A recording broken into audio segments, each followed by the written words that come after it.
Revelation 16, verse 16, commentary. Giving all praise to Yahweh Ba'ashem, Yahweh Shai Ba'ashem Rakakwadash. Yeah, I was sitting here for about a good hour or so looking for a topic to put together. And I eventually came across this topic. I said, let me take Revelation chapter 16, verse 16, and put in Google and put in commentary behind it. And I normally, there's a bunch of sites that come up, biblical-based sites, but the one I normally go to is BibleHub.com.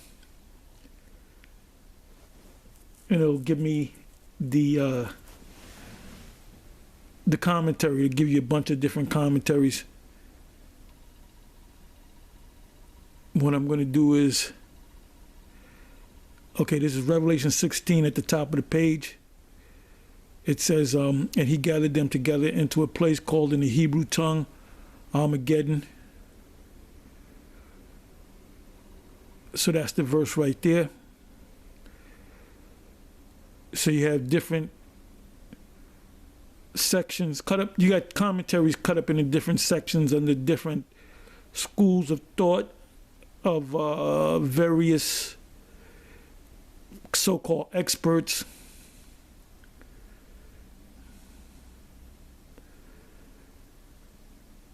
And I'm looking at this one right now, Matthew Henry's concise commentary, which I first started reading a Cambridge Bible for schools and colleges. That's another commentary section. So I read through it. I proofread it. And it's good to proofread stuff before you speak on it, before you go into any breakdowns. And this is kind of back to basics type thing. We're going through these breakdowns, and you know me, I always go into these prophetic scriptures and interpret them, and I check out the other so-called Bible experts that claim they can interpret it. And Cambridge Bible for schools and colleges, they were pretty on point, because they broke down Armageddon itself, and they basically said it says Armageddon, the spelling which has the best authority is Hamageddon, which is closer. It should be Hamageddon in the Hebrew. And they speak about the Megiddo, and then they go into, as you see it on the screen here, then they go into some precepts. They go into some ancient battles, Judges 5, verse 19, 2 Kings 23 and 29, Zechariah 12, verse 11. I got to read that. Of course, Megiddo, or its neighborhood, the mountain of Megiddo, might be Tabor, or that conventionally called Little Harmon. Harmon meaning mountain, because they even tell you that in this. They got that right, mountain of Megiddo. And Hamagad, God meaning troop or troops, mountain of troops. That's where all the major military nations that possess missiles and modern weaponry, something's going to happen inside of the Levant. Look that word up. Look up the Levant. You might want to look up Fertile Crescent. Anyway, that's like the center of the Middle East. That's the hot spot right there. That's where all the fire is going to come from. See, the destruction of Babylon the Great, before that happens, there's going to be major war in the Levant, in that region in the Middle East. We don't know what's going to happen, but something's going to kick off where it's going to cause bring all these military forces together. Germany, they're going to bring their troops. Russia's going to be down there. The U.S. is going to be down there. That's Joel. Was that Joel 2, the Northern Army? Something's going to happen around in the area of Saudi Arabia, because remember, the U.S. Saudi Arabia is a ongoing ally of the U.S. because of those sheiks or whatever you call them that wear the white with the kind of like the white. Well, how can I say? What do you call it? The cover, the head cover, with kind of like the rope around their head. I don't know the technical, but they wear the long robes, and they're super rich. I mean, they're multi-billionaires, so they rub elbows with the U.S. because of the oil. See, when the oil was discovered in mass quantities over there in Saudi Arabia, in that area, that whole area, which we call the Levant, that they made it, the U.S. and the European nations made a deal with certain Arabs, and they said, okay, we're going to give you X amount of oil and we're going to get X amount of money from it. That's why they're multi-billionaires. You know, they can light up a cigar with $10,000 stack. You know, they light it up. They can literally burn money. You know, and they got the best of everything. And the way these people, like in Dubai and the surrounding areas, the way these people live, they live a high exalted life. And Americans that never been no goddamn where, you know, they think they're doing good over here. Americans are not doing good. At one time they were doing good during the time of Leave It to Beaver in the 50s and all that, right before the Vietnam police action. After that, that's when this place started going down. You know, that's where these Edomite kids were, the men and the women were breaking up. The drugs came up in here. You got the hippie movement. You had like a disconnect among Esau, and this was after they had the Apollo space program and the Vietnam conflict or the police action. That's when this place started going. The downfall of this place was really in the mid 60s going into the 70s. This place been going down. In certain areas like Dubai and Saudi Arabia, they just been on top. And see, when Esau goes over there, they realize that America ain't shit. A lot of these top Jake in the hip hop world and boxers, Floyd and them, them Jakes that are into the $1 million club, let's say. They all take trips over there to Dubai and Saudi Arabia. Michael Jackson, he was always over there, man. Because the standard of living, see, that's like the Beverly Hills of the Middle East.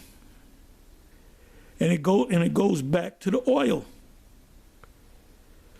So, and that's why the U.S. has been an ally to those particular areas. Like the UFC, you got a thing called Fight Island where they go to Dubai. I believe it's Dubai.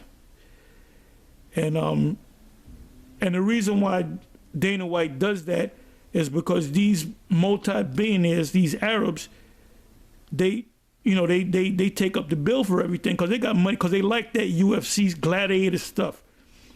So basically, they put up the money. They'll put up the money so that these fighters can go over there and fight, in front of them, because they got that money. Hey, the same reason why Don King, which he was a smart promoter, he took boxing promotion to a higher level, but he got greedy. What he did was that fight, the fight in Africa, in Zaire, with King Mobutu, which he's a Jake, he ain't nothing but a nigga. He was the one that foot the bill to pay those two guys. If you watch any movies on Ali and Frazier fighting, Don King promised them $5 million each. Where you think he got the money from? He got it from King Mobutu. Because this guy had so much money, he paid for everything. And then Don King made crumbs off of that, and crumbs could mean $10 million. I mean, that's a lot of money from going to being a numbers guy, a numbers runner, to a top promoter. But anyway, I'm going into something else.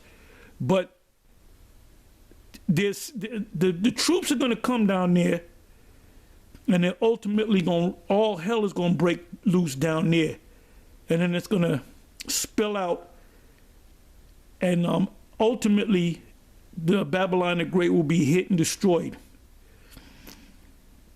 And we're hoping that this happens in this year.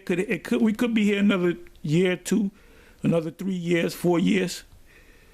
I know it's hard, but hey, the Most High is going to come back in His time. So we can only hope that this year that the Most High comes back. That's why I gave it the name to hasten the coming of Yahweh B'Shem Yahushai 2021. Because we need to get out of here, man. Anyway, so when you read this commentary, as you go down into it, they give you a bunch of precepts. And then my eyes started to open when I got down to right around where they gave you Judges 5 verse 19, 2 Kings 23, 29, Zechariah 12 and 11.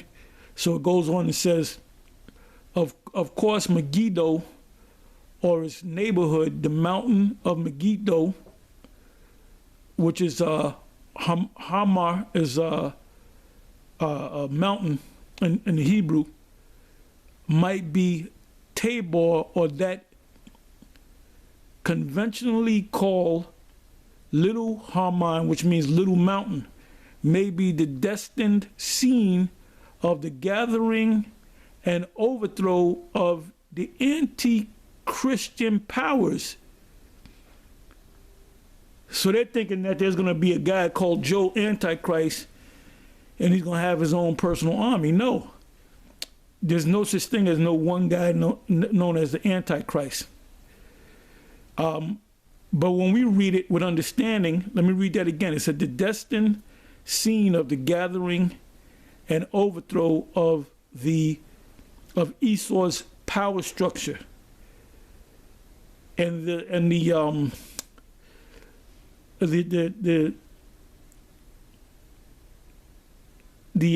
ideologue of Esau's power structure is America. Okay, this is where you watch these different European news stations, and Al Jazeera and all these various. There's got to be 1,001 major news companies all around the world, and in one way or another, they're talking about what's happening in America. So this is the place where the world's eye is on America. So instead of saying the gathering of the overthrow of the Antichrist. It should be the gathering and the overthrow of Esau's power structure. It says anti-Christian powers, but it is hardly to be assumed as certain.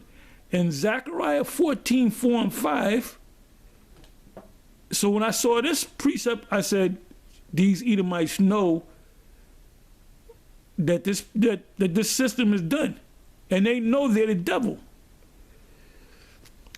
The Mount of Olives in Joel 3:12, you can actually start from 9. The Valley of Jehoshaphat, which Jehoshaphat, that's why you got to have some knowledge of the Hebrew. I already know that Jehoshaphat in the Hebrew is Yahweh Shaphat. Yahweh is the name of the Most High, and Shaphat means judgment. Yahweh's judgment. It says, wherever that is, well, they know it is. It's in the Middle East. Joel, the 2nd chapter, tell you that. It must be a proper name, though a significant one, but it is a convention and an improbable one that identifies it, with the gorge of the Kidron. Seem to be represented as the scene of the judgment. So they know what the judgment is. They know what the judgment is. So you know what I'm going to do real quick? Let me go to Revelation itself.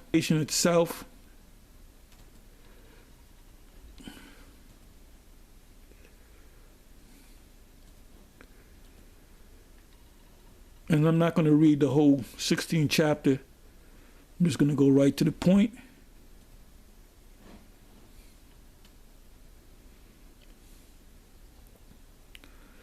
Okay, if you go to the blue letter, you go to Revelation 16, verse 16.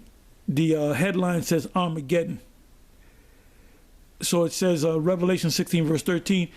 And I saw 3 unclean spirits like frogs come out of the mouth of the dragon.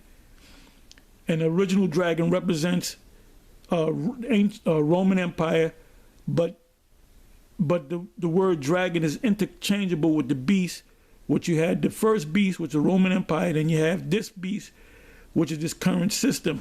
And out of the mouth of the beast, which is interchangeable with the dragon, and out of the mouth of the false prophet represents anything that's contrary.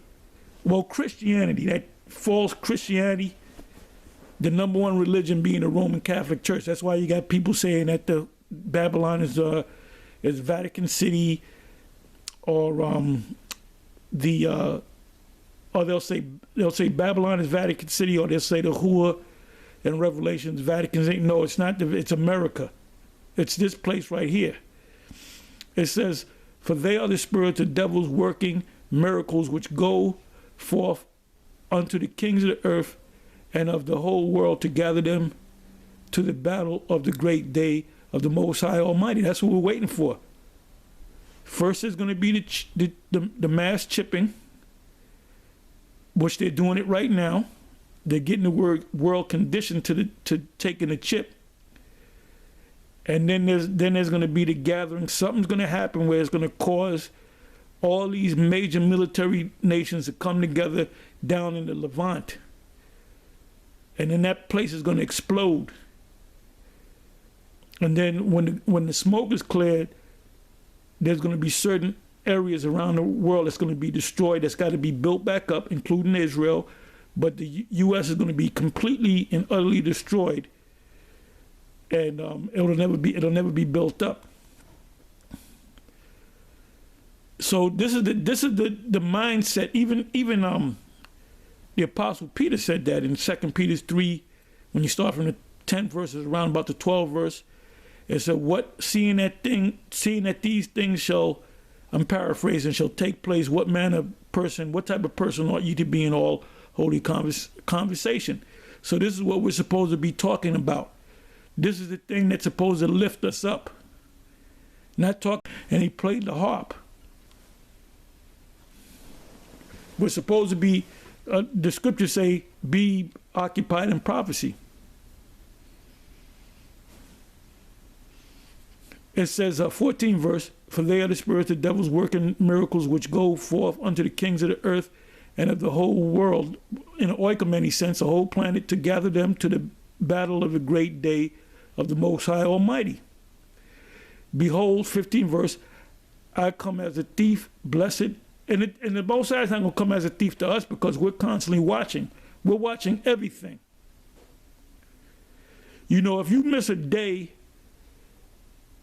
without thinking about the scriptures and the fact that you're an Israelite and prophecy, you know, when you see everything, you're supposed to filter it through your eyes within the scriptures, filter it through the scriptures. You see the news, you know, you look with your eyes, you see the news, and scriptures should come to in your head. If something major happens in the news, a scripture should come to your head. So this thing where you're gonna take a break from being an Israelite, that ain't what's up. That's not what's happening. If you're not reading the scriptures, you're supposed to be meditating on the scriptures. Because this is all I think about. I think about everything I see is through the eyes through the filter of the scriptures that I see with my eyes. But I more so see the prophecies more than anything else.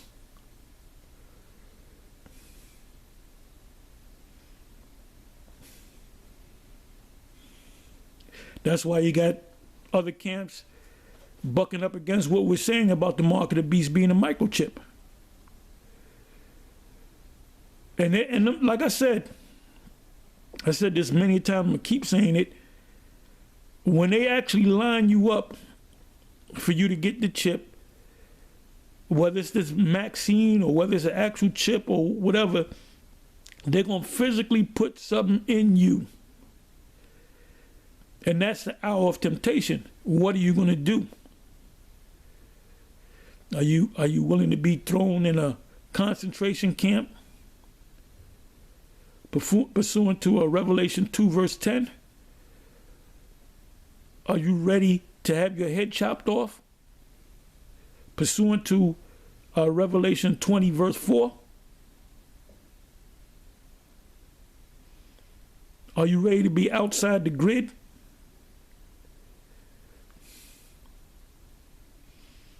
Can't buy or sell. Cryptocurrency.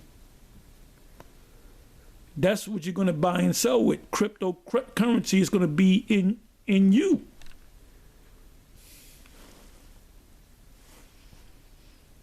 See, these other camps are playing games. You know, they're playing Israel. We live in Israel. We live in this truth.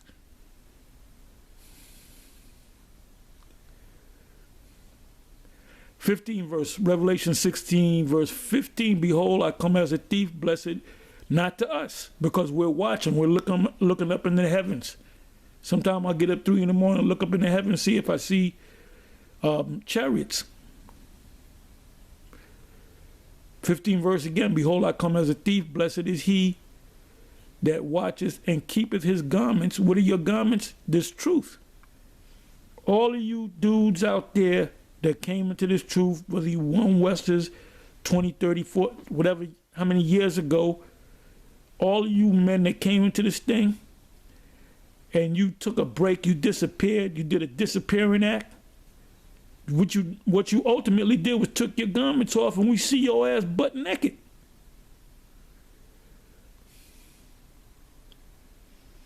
You know, people still talk about the 7. The 7 ain't here no more. It ain't about the 7 no more.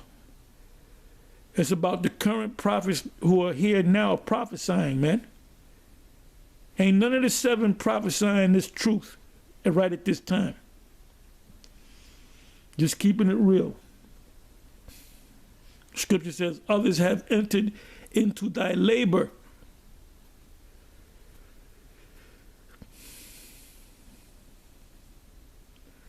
15th verse again. Behold, I come as a thief. Blessed is he that watcheth and keepeth his garments, lest he walk naked and they see his shame. Like the other day, Elder Barack was walking naked because I watched a video where he called himself breaking Revelation the 12th chapter down and totally mangled the whole breakdown, man. So he's walking around naked. All he knows is he's an Israelite. That's it. 16th verse. And he gathered them together into a place called in the Hebrew tongue Armageddon.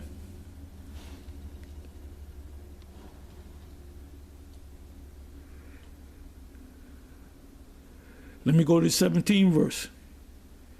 And the seventh angel poured out his vial into the air, and there came a great voice out of the temple of heaven from the throne saying, it is done. What is done? Esau. You ever hear the term stick a fork in him, he's done? So that's what the angel said. The angel said, stick a fork in that nigga because he's done. Saying it is done. How do you know something's done? How do you know a steak is done or a hot dog is done? You got to stick a fork in it, man. When it goes in without any, chicken, how do you know that like a chicken thigh is done? You stick a fork in it, and if the fork doesn't stick in the chicken and it just comes out smooth, or even like not like a toothpick, but like a how you put a skewer. You stick it through there and you might have some light yellow juice come out of it. You know it's done. You know it's done. You might cook it a little bit more. You know how Jake is. So let me read that again, 17th verse. So the angel said in the 17th verse, stick a fork in this place because it's done. Hey, Revelation the 14th chapter says it's right. The angel was told to take out the sickle because the harvest is right. It's done. And the seventh angel poured out his vial into the air, and there came a great voice out of the temple of heaven from the throne saying, it is done. Stick a fork in this place because it's done. 18th verse. And there were voices and thunderings and lightnings, and there was a great earthquake. Where's the earth? Why is it going to be an earthquake? Because missiles are going to be pelting from one side of the earth to the other side of the earth. Isaiah the 24th chapter. And it's going to make the earth rock back and forth. What's the only thing that can do that? The missiles. Who's going to be inside the missiles? The Most High. The Spirit is going to be inside of the missiles. Such as was not since men were upon the earth, so mighty earthquake, and so great. 19th verse. And the great city, which is Babylon, was divided into 3 parts. 3 parts represent sons of men, sons of Esau, sons of the wicked, sons of the men, and sons of the power. And the sons of the elect of the sons of the power shall be beamed up. You're going to have some of the sons of the power, Israel, that's going to be destroyed right along with Esau and the other nations. And the cities of the nations fell, and great Babylon came in remembrance before the Most High to give unto her the cup of the wine of the fierceness of his wrath.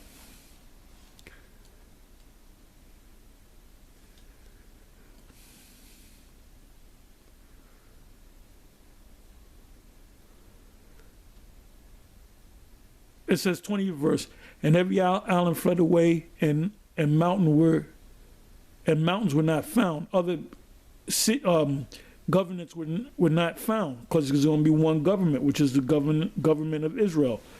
It says, and there fell upon men a great hell out of heaven. These are the missiles. Now, John didn't know, he didn't say, oh, I looked up and I saw ICBM. I saw what appears to be ICBM missiles, low cruise missiles, Scud missiles. He didn't say all that. He said he saw great hell coming out of heaven, every stone about the weight of a talent. A talent's about 100 pounds. But each missile, the delivery system and the warhead, we're talking thousands of pounds. So to him they look like hailstones. And men blaspheme the Most High. Who's going to blaspheme the Most High? The ones that's getting destroyed. You got them Edomites, you bird brain ass Negroes, and you other nations. You're going to curse the Most High out. And pursuant to Psalms, the 2nd chapter, and Proverbs, the 1st chapter, it said the Most High and the angels, they're going to be laughing at you while you're getting burnt up, while you're getting fired up. You God, you mother, you God, oh my, you mother, you killed my daughter, and oh my goodness, you done messed up my day. And the Most High and the angels in your house are going to be laughing. They're going to be laughing. That's how the angels laugh. Inside joke. It says, and men blasphemed the Most High because of the plague of the hell, the missiles, for the plague thereof was exceeding great. See, this is what Esau is not going to talk about, man. Because Esau he doesn't want this. He doesn't want this to happen, but it's going to happen. It's going to happen, man. Anyway, I could have went into a lot of precepts is in my mind. I'm not gonna stay on this. I'm not gonna keep going, but you know, scriptures that you can read, beautiful scriptures, Psalms 91, the whole chapter, Isaiah 13, Isaiah 14, Isaiah 34. You know, I go down that list. Jeremiah 50, Jeremiah 51 is getting ready to happen. You know, Jeremiah thought that those things that he wrote was going to happen to bring down the current Babylonian Empire. No, it was talking about the new Babylonian Empire. Anyway, I'm going to say shalom. You know me. I love to go to these prophetic scriptures. That's just me. Anyway, with that, I'm going to say shalom.